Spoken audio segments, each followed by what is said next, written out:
Hello dear student और मेरे प्यारे साथियों, किसी ने क्या खूब कहा है कि रोटी कपड़ा और मकान के बाद मनुष्य की चौथी और पहली आवश्यकता है तो वहां है शिक्षा। Hello dear student, this is Bhagwan Singh Parmar और आपके ब्यूटीफुल से चैनल श्री स्टडी पर आपका हृदय की गहराइयों से स्वागत है। स्टूडेंट्स और मेरे प्यारे साथियों, आज जो हम कॉन्सेप्ट पढ़ने वाले हैं ये रियली आपको बहुत ही हेल्पफुल होने वाला है। आप किसी भी स्टैंडर्ड या किसी भी क्लास में पढ़ रहे होंगे, आपको डेफिनेटली ये बहुत ही हेल्पफुल रहने वाला है। तो चलिए आज हम देखते हैं, आज का हमारा जो है टॉपिक है वो है फुल कॉन्सेप्ट अबाउट एंगल्स। ये मैंने यहाँ पे बहुत सारे एंगल्स लिखे हुए हैं, ये सारे एंगल मैं आपको वन बाय वन एक्सप्लेन करने वाला हूँ। तो चलिए आप कॉपी और पेन लेकर के जरूर बैठना, है ना, ठीक है। और जहाँ पे जरूरत लगे वहाँ पे वीडियो को पॉज करके और राइट डाउन कर लेना या फिर स्क्रीनशॉट भी आप ले सकते हैं। ओके, तो चलिए बने रहिए मेरे साथ। देखिए सबसे पहले जो एंगल आ रहा है वो है 0 डिग्री एंगल, जिसको हम बोलते हैं शून्य अंश कोण, यानी कि 0 डिग्री एंगल। अब 0 डिग्री एंगल कैसा होगा भाई? 0 डिग्री एंगल, ये मेरा हाथ तरफ देखना आप, ये है 0 डिग्री एंगल, ये है 0 डिग्री एंगल। ओके, तो 0 डिग्री एंगल देखिए, 0 डिग्री एंगल बनेगा कैसा? ये आप ये तो जानते होंगे कि भाई दो लाइंस जहां से दो लाइन मिलती है उनके बीच की जो डिस्टेंस होती है ये अपना एंगल फॉर्मेट करता है, यहाँ पे एंगल बनता है ना। ये तो हम जानते हैं, ये तो बेसिक सी चीज है ना। हम पहले 0 डिग्री एंगल देख लेते हैं। 0 डिग्री एंगल, ये रहा 0 डिग्री एंगल,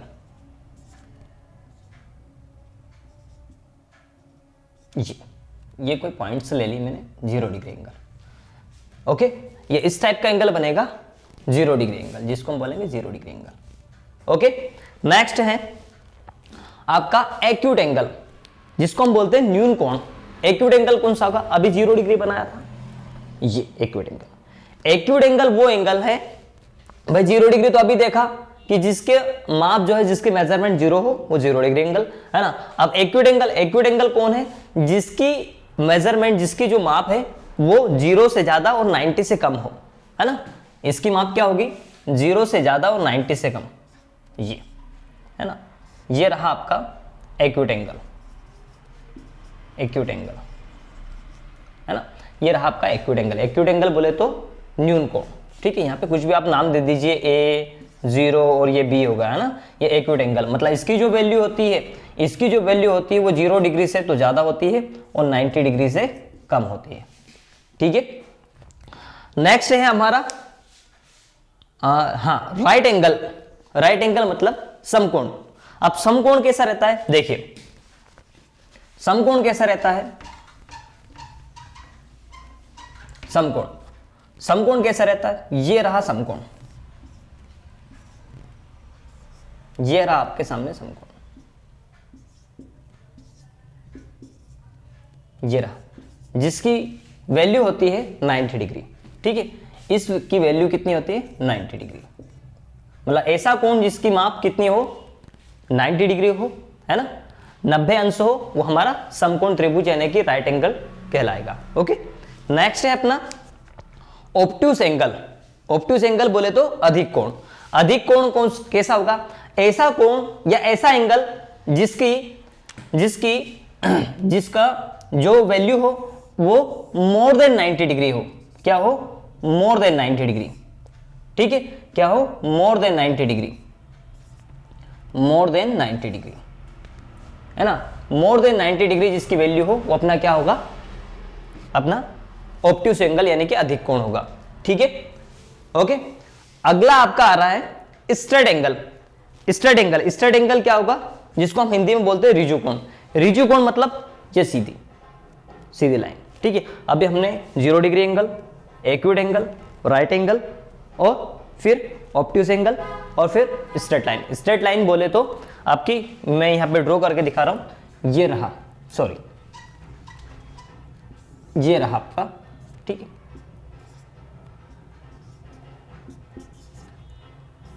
ये रहा आपका स्ट्रेट लाइन यानी कि रिजु कोण, स्ट्रेट एंगल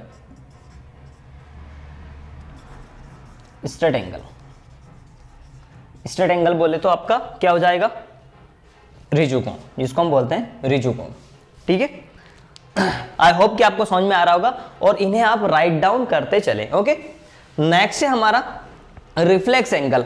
आज मैं सारा कॉन्सेप्ट क्लियर करने वाला हूं एंगल्स के बारे में, ठीक है। उसके बाद हम लाइनों को देखेंगे, ये नेक्स्ट वीडियो में देखेंगे, है ना। रिफ्लेक्स एंगल, रिफ्लेक्स एंगल जिसको हम बोलते हैं प्रतिवर्ती कोण या बृहद कोण, यानी कि जिसको परावर्ती कोण भी अपन बोलते हैं। चलिए ये देख लेते हैं ऐसे कैसे कोण होते हैं, है ना। रिफ्लेक्स एंगल, ये कौन से कोण होंगे, ये कौन से एंगल होंगे, देखिए ये कौन सा था, रिजु कोण यानी कि स्ट्रेट लाइन था। अब इससे ज्यादा, इससे ज्यादा, इससे ज्यादा, ठीक है, इससे ज्यादा ये एंगल कौन से होंगे, ये एंगल होंगे हमारे रिफ्लेक्स एंगल। रिफ्लेक्स एंगल यानी कि प्रतिवर्ती कोण, ये प्रतिवर्ती कोण जिन्हें हम वृहद कोण भी या बृहद कोण भी जिनको हम बोलते हैं रिफ्लेक्स एंगल, ठीक है। यानी कि इसकी वैल्यू क्या होती है, इसकी वैल्यू जो होती है more than 180, more than 180 and less than 360, यानी कि इस कोण की जो माप रहेगी वो 360 से तो कम लेकिन 180 से ज्यादा रहेगी, ठीक है। ये यहां तो रहा था अपना रिजु कोण यानी कि स्ट्रेट लाइन, इससे ज्यादा, इससे नीचे जब भी हम उतरेंगे, है ना, नीचे जब जाएंगे तो वो होगा अपना रिफ्लेक्स एंगल, ठीक है। आई होप कि आपको समझ में आ रहा होगा। नेक्स्ट देखिए आप, आ रहा आपका कंप्लीट एंगल, ठीक है। क्या आ रहा, कंप्लीट एंगल। अब कंप्लीट एंगल देखिए ऐसा एंगल, ठीक है, देखिए कंप्लीट एंगल मैं कैसे बना रहा हूं। ये एंगल देखिए, ये 0 degree, acute, right, obtuse, straight angle, उसके बाद रिफ्लेक्स। अब यही ऐसे घूम कर जब आ जाए, है ना, तो ये क्या बना लेगा, कंप्लीट एंगल। तो ये बन गया कंप्लीट एंगल, ठीक है, ये बन गया कंप्लीट एंगल, है ना, ये बन जाएगा आपका कंप्लीट एंगल जो कि 360 का रहेगा। मतलब पूरा घूम के एक सर्कल पूरा बना दे, वो आपका क्या होगा, कंप्लीट एंगल, ठीक है। कंप्लीट एंगल यानी कि संपूर्ण कोण, जिसको मतलब जो होता है आपका 360 डिग्री का। आगे आपका आ रहा है एडजेसेंट एंगल। अब ये एडजेसेंट एंगल क्या होता है, इन्हें आप समझे, है ना। आई होप कि आप 0 degree angle, acute angle, right angle, obtuse angle, straight line और रिफ्लेक्स एंगल और कंप्लीट एंगल आप समझ चुके होंगे, है ना। अब देखिए आप एडजेसेंट एंगल यानी कि आसन्न कोण, आसन्न कोण जिनको हम हिंदी में आसन्न कोण बोलते हैं, वो ये क्या होते हैं, ऐसे एंगल, कैसे एंगल, ऐसे दो एंगल जिनकी एक कॉमन आर्म्स हो, ए ओ बी, इसको मैं सी नाम दे देता हूं, है ना। ऐसे एंगल जिनके कॉमन आर्म्स हो, है ना, और जिसमें एक एंगल से दो एंगल बन रहे हो, ये एक एंगल, है ना, इससे दो एंगल, ऐसे दो एंगल जिनके कॉमन आर्म्स हो उनको हम बोलेंगे एडजेसेंट एंगल। मतलब ऐसे कोण जिनकी एक कॉमन भुजा यानी कि उभयनिष्ठ भुजा हो, ये रही उभयनिष्ठ भुजा, ये उभयनिष्ठ भुजा। ये इसमें कौन कौन से एंगल आ रहे हैं, जिसमें देखो इसमें दो एंगल आ रहे हैं, एक तो ये आ रहा है ए ओ बी और दूसरा आ रहा अपना ए ओ सी, ये दोनों एंगल जिसमें कॉमन आर्म्स है आपकी ओ है, वो आपकी कॉमन आर्म्स हो जाएगी यानी कि उभयनिष्ठ भुजा, ठीक है। तो ऐसे दो एंगल जो कि जिनमें कॉमन आर्म्स हो उसको हम बोलेंगे एडजेसेंट एंगल, है ना, उसको हम बोलेंगे आसन्न कोण, ठीक है। आई होप कि आपको समझ में आ रहा होगा। Linear pair angle, linear pair angle कौन से हैं, देखिए आप, देखिए आपने स्ट्रेट लाइन का अभी देखा था, स्ट्रेट लाइन यानी कि अपना स्ट्रेट एंगल देखा था, है ना, स्ट्रेट लाइन पर ही स्ट्रेट एंगल बनेगा, है ना, जो कि रिजु कोण होगा। अब इसी पर ही जब दो एंगल बने, देखिए ये इस तरीके से ए बी और ये कोई सी, ठीक है, ये दो एंगल, ऐसे दो एंगल जो कि एक स्ट्रेट लाइन पर बने जिनका सम कितना हो 180 हो, है ना, ऐसे दो एंगल, इसको और इसको मिलाकर के हमारा सम कितना आएगा, यानी कि हम ए ओ बी और प्लस बी ओ सी की यदि हम चर्चा करें तो इनका सम कितना आएगा 180 डिग्री।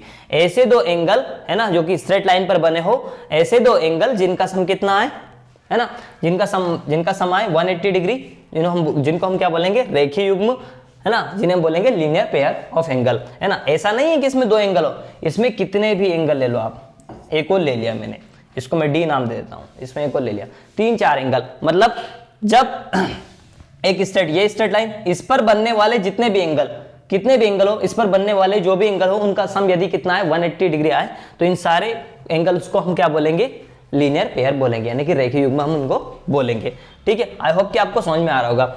नेक्स्ट देखिए आप वर्टिकली अपोजिट एंगल। अब ये वर्टिकली अपोजिट एंगल क्या होते हैं, देखिए